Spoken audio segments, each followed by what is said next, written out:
E aí, meus queridos ex-alunos, ótima sexta-feira para todo mundo.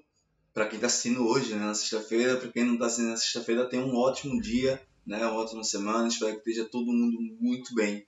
Sou Rafael Nery, sou professor de Sociologia aqui do XNA, e hoje a gente vai para mais uma aula de Sociologia, e hoje a gente vai começar a falar sobre temas específicos, né, dentro desse estudo das ciências sociais. Nas últimas aulas a gente vem falando especificamente de um pensador e agora a gente vai começar essa parte de falar sobre temáticas em si.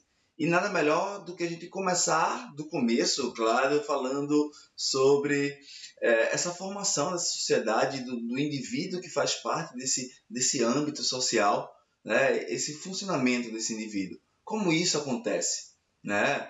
A pergunta que a gente poderia fazer para a gente mesmo é: o que é que a gente sabe fazer se não for em coletividade? O que é que a gente aprende naturalmente? Então, depois da vinheta, a gente começa a falar um pouquinho sobre isso.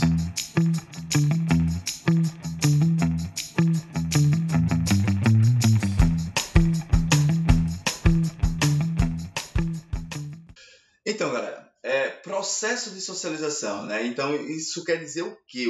O que é um processo de socialização, Rafa? O processo de socialização nada mais é o processo de como esse ser, né, o homem, ele é colocado dentro de um espaço social e conviva dentro desse espaço social.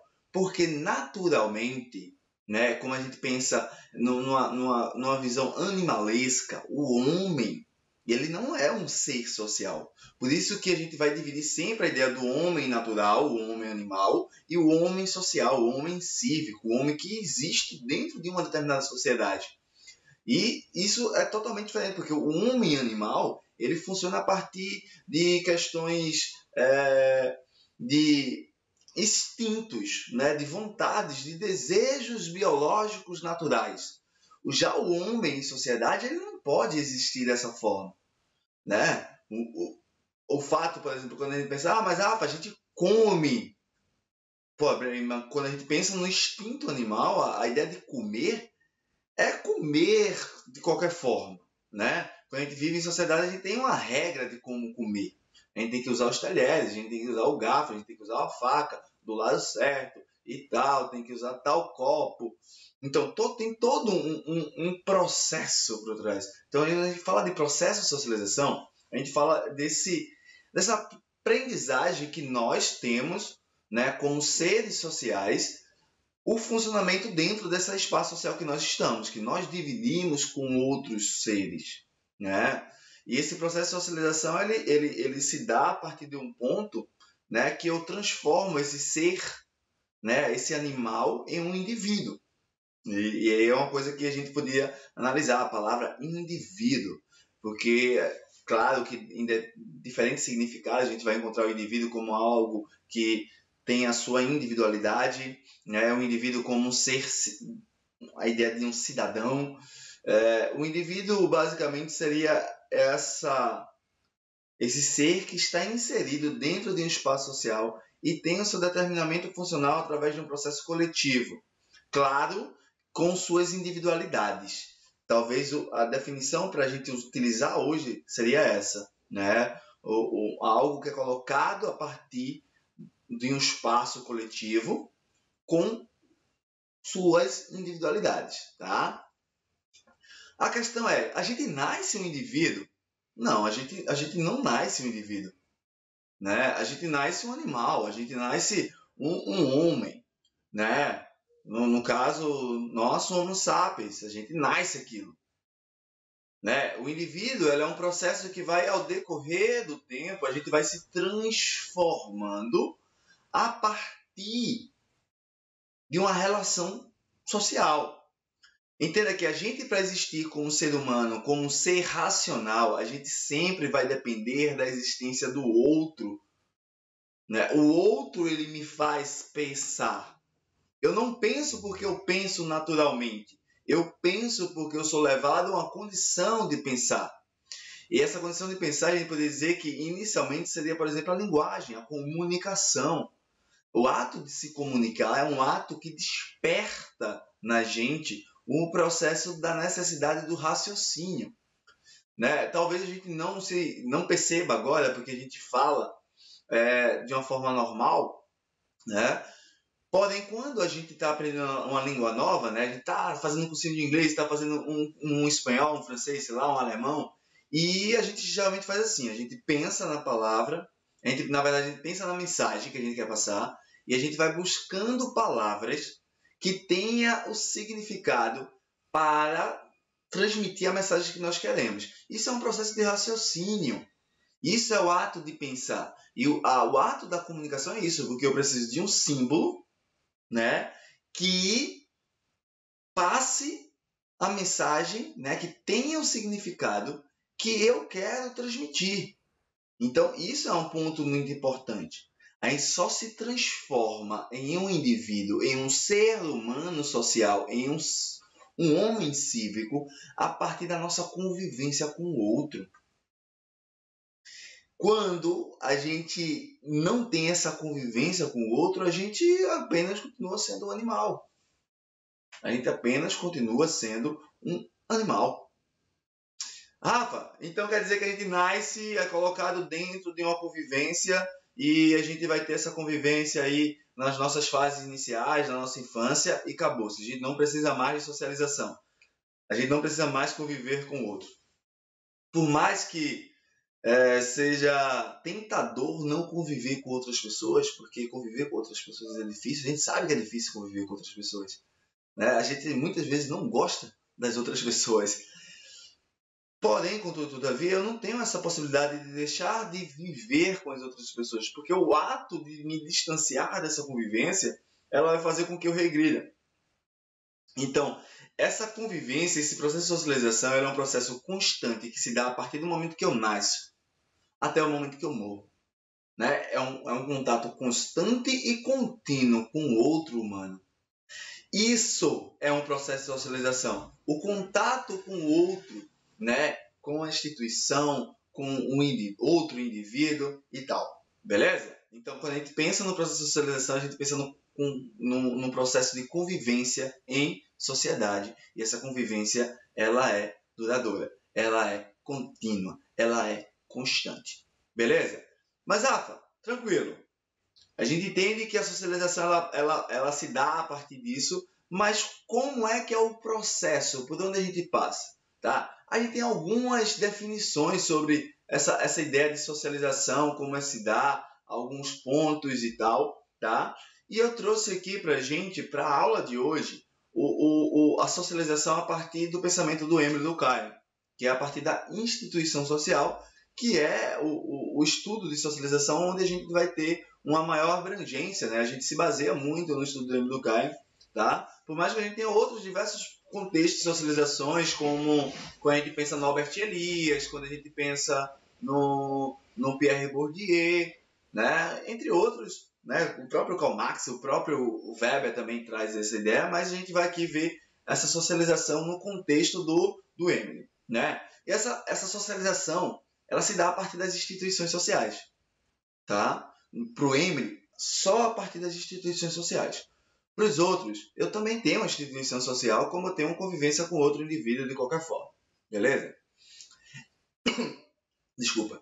Essa socialização, ela se dá, né, a partir dessas instituições, onde cada uma instituição ela vai cumprir com o seu dever nesse ensinamento, nessa passagem da aprendizagem do indivíduo, né? Onde inicialmente a gente divide ela em socialização primária e socialização secundária em Durkheim, e essa socialização ela vai ser contínua, tá? Lembra sempre disso.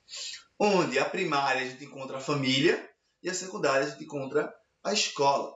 Essas duas primeiras socializações elas são de extrema importância, porque são as socializações que estão aqui para a gente ter o primeiro passo como ser cívico. É nesses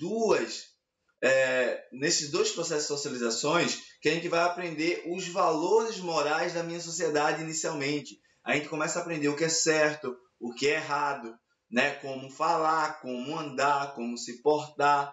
A gente aprende a ideia de como comer, né? A gente aprende a ideia de tem que respeitar os mais velhos. Então, é nesse contexto, né, da socialização primária e secundária que eu vou ter esse ponto inicial e é de extrema importância, tá? Só que eu tenho que lembrar de uma coisa, e essa coisa é extremamente importante porque pode ser casca de banana em questão, é entender que tanto a família quanto a escola, como fenômenos sociais, porque são fenômenos sociais, a família ela existe como família apenas na nossa ideia de sociedade, não da ideia animal natural. A família não é algo natural em si, né? Então, a família, como a gente entende, é um fenômeno social, tá? E a família, ela é definida hoje de uma forma, e a questão é que, com qualquer fenômeno social, ela é algo que vai estar sempre em movimento, em mudança. Isso quer dizer, o que a família é hoje, um dia ela não foi. E o que ela hoje, talvez lá na frente ela não seja a mesma coisa. O conceito de família, ele muda ao decorrer do processo social, ao decorrer das transformações existentes da minha sociedade. Quando a gente olha para características da família na Grécia Antiga, né, que seria o berço do processo da nossa civilização. Quando a gente olha para aquela família na Grécia Antiga, ela não tem os mesmos aspectos que nós temos hoje. Ela tem outra formatação, ela tem outro modo de funcionamento, né? Os seus componentes, eles têm definições de funcionamento totalmente diferentes e isso vai mudando, vai se alterando. Quando a gente olha para a Idade Média, eu tenho uma família um pouco mais diferente. Quando eu olho para a Idade Moderna, essa família ela vai se reformulando. Quando eu olho para hoje, para a família contemporânea, com as suas multiplicidades, né? Então a gente percebe que a família é algo de movimento, onde a gente vai ter, determinada cultura, a ideia de monogamia, poligamia, poliandria. Então vai ser diversos fatores. Então eu tenho que lembrar sempre disso. Olha, bicho, a família ela não tem uma estrutura única, fixa, que vai ser sempre a mesma coisa. Por que eu estou falando isso? Porque isso pode ser casca de banana. Você chega lá, a família correta. Não existe a família correta. Existem tipos e modelos de famílias ao decorrer da história. E o que eu classifico família? Rafa, é sangue? Pô, pode ser. Eu tenho família parental, eu tenho família que é a patriarcal, que é o que a gente entende hoje. Eu tenho famílias monogâmicas, poligâmicas. Eu tenho a ideia de família não por questão de sangue, mas sim pela função de passar os seus valores iniciais. Então, tudo aquilo que passa os nossos valores iniciais é família. Quando eu penso na nossa realidade hoje, onde pai, mãe, né, onde se for família com dois pais ou com duas mães, se for tua família é uma família dupla, né, porque é divorciada, aí teu pai, ela cria uma nova família, tua mãe cria uma nova família, e essas duas famílias, ela convivem e coexistem, então é outra formatação. Então, pai, mãe trabalha, você não tem muito mais o contato seu pai e mãe, e você vai começar a ter contato com outras coisas, como TV, como computador, como internet, né, celular. Essas coisas, elas também começam a fazer parte do nosso processo de socialização primária. Quando a criança ela é colocada na frente de uma TV, na frente de um celular, no âmbito infantil, então eu entendo que esse processo tecnológico ele está fazendo parte da nossa socialização primária. Então eu posso dizer que agora a tecnologia faz parte da nossa família, porque ela ajuda a criar a nossa criança. Tá? Esse é o ponto. Quando a gente olha para a escola, a gente vai entender que a escola ela tem uma função parecida, porque a escola ela vai me trazer dois aspectos, né? A escola está aqui para reforçar a moral que a família está construindo, mas também para fazer com que o aluno ele entenda o que é certo e errado e o seu funcionamento no espaço social em si, em cidade, em um ser cidadão. A escola seria basicamente isso, ensinar a agir corretamente. Só que aí a gente veio para o mesmo contexto, cara. A escola também nem sempre existiu como instituição. A educação, ela sempre foi algo que esteve presente no contexto social. Mas a escola não. Tá? Então, é outro ponto que a gente tem que entender. E a escola ela tem diversos estudos, né? Talvez nas nossas aulas que vamos tentar gravar, fazer lives e tal, a gente possa pegar esses assuntos e aprofundar melhor, né? Porque a escola eu tenho variações, eu tenho a ideia da razão instrumental, da razão crítica, reflexiva, a gente tem o Freire com um aspecto muito importante, a gente tem o Pierre Bourdieu também trazendo a ideia da escola sendo, desse modelo de escola instrumental, ela é deficiente. Então a gente vai ter várias ideias. Mas no âmbito geral, a escola ela tem essa função de ensinar a agir corretamente, né, de um contexto, tá? Ela reforça os valores morais, mas ao mesmo tempo que ela reforça os valores morais, ela traz confrontos também que vai fazer com que a gente crie a nossa consciência individual. Porque a partir da escola, é na escola que a gente começa a ter contato com outras pessoas de outras realidades, de outras famílias, que têm outras construções, que têm outros valores.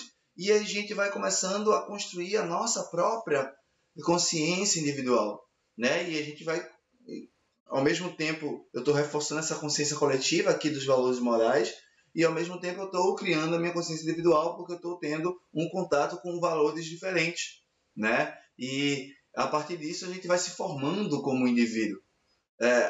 O indivíduo é uma coisa impressionante, porque eu tenho uma ideia coletiva, aquilo que nos coloca dentro de um mesmo espaço social e faz com que a gente se divida, faz com que a gente se relacione, e a gente tem o ato que faz com que eu seja diferente daquelas pessoas que estão no mesmo espaço que eu. Né? A nossa convivência com o outro é muito importante, porque o outro ele sempre me marca de alguma forma, e a gente sempre marca o outro de alguma forma. Né? E isso que faz com que a gente seja diferente, eu seja diferente, por exemplo, do professor Luiz, que seja diferente da professora Cris, né? Por quê? Porque o nosso convívio é um convívio diferente, de pessoas diferentes, então a gente tem uma construção individual diferente. Beleza? Espero que dê para ele ter entendido um pouquinho, né? Claro, o assunto é um pouco mais amplo, é muito mais profundo, mas fica sempre ligado aqui, que a gente sempre vai trazer, vai ter as dicas, vai ter as lives, né, pra gente também. Então fica sempre ligado, tá? Não perde tempo, se inscreve aí, ativa o sininho. Chama teu amigo aí que está se preparando para o Enem. Aproveita aqui que pra gente, para divulgar, né, para os teus amigos, para ele poder ter contato com as nossas aulas, se preparar melhor para o Enem, beleza? Qualquer dúvida, deixa no comentário, não deixa de se inscrever, tá? Beleza? Beijão e até a próxima sexta.